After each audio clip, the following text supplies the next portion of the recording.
What is the current state of climate science today? For example, what did the NIPCC conclude after reviewing the peer-reviewed literature? That the climate has always been changing, warming and cooling for millions and millions of years, long before humans ever came to this planet, and certainly long before the Industrial Revolution. So we assume that this is a continuing process. The fact that we're now fairly well advanced in the Industrial Revolution has no influence on natural forcing. We don't affect what the sun does. We don't affect the volcanoes.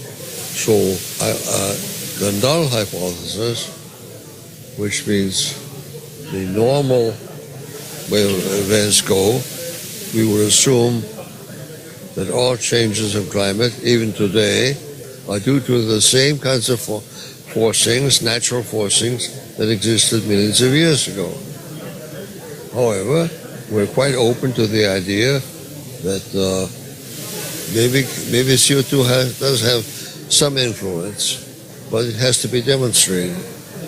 So far, they have not been able to demonstrate uniquely, to our satisfaction, that CO2 has any measurable influence.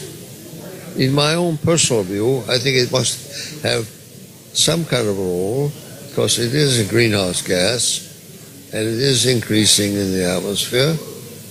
But for various reasons, the atmosphere is very complicated.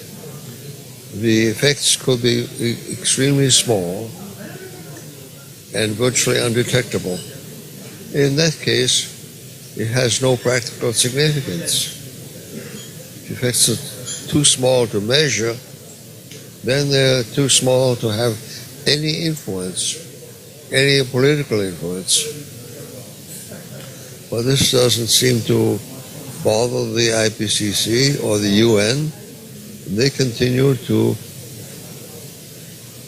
propagate the idea that you have to control CO2. Now, control of CO2 means essentially control of energy, and that means control of economies. So it's a matter of really trying to control things, I think, more than anything else. Money is involved in various ways.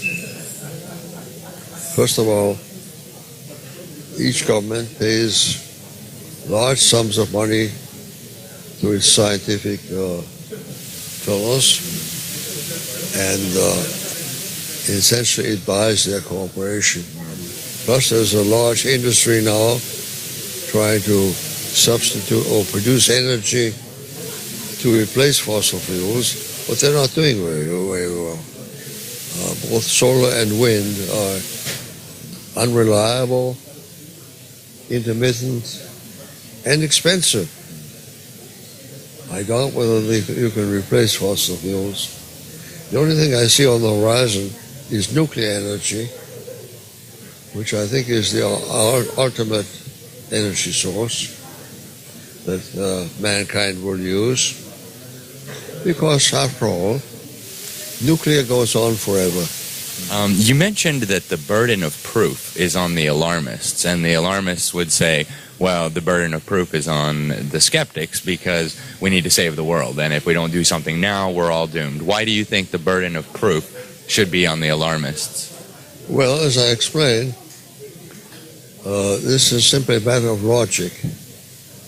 The null hypothesis, which has to be disproven or amended, is that natural forcings are changing the climate, simply because it's always been that way, and we would assume it will continue that way. So the burden of proof definitely has to be on the side of the people who want to control CO2. Honestly, I will tell you that they have a very difficult job. I don't want that job of having to prove that. I forgot to mention one thing, and that is, in addition to the scientists and to the energy sources which some hope will replace fossil fuels like solar and wind. There's the matter of paying money to less developed countries. This is a direct subsidy to, frankly, kleptocracies. We know what happens to that money. It goes into the pockets or bank accounts of the people who run these countries. It's been happening all the time, and I think it'll continue to happen.